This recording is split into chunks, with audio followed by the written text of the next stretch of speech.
সেদিন যখন তিনসুকিয়াতে আমি আর বোন মাসির বাড়িতে পৌঁছলাম তখন দাদা বৌদির ভাত কাপড়ের আয়োজন হচ্ছিল, মানে জাস্ট ওরা রেডি হচ্ছিল। ভালো হয়েছে, আমরাও নেমে পেয়ে গেছি।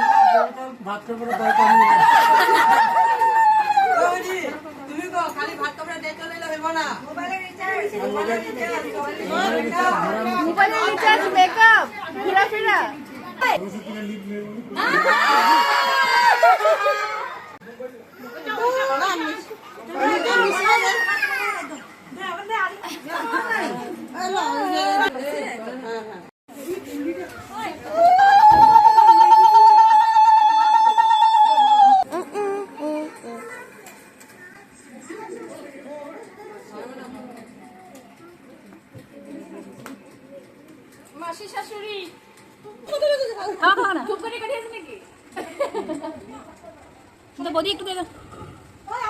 দাদা বৌদির খাওয়ার শেষে আমি আমার বোন সবাই মানে খেয়ে নিয়েছি। তারপর শুরু হলো ডান্স।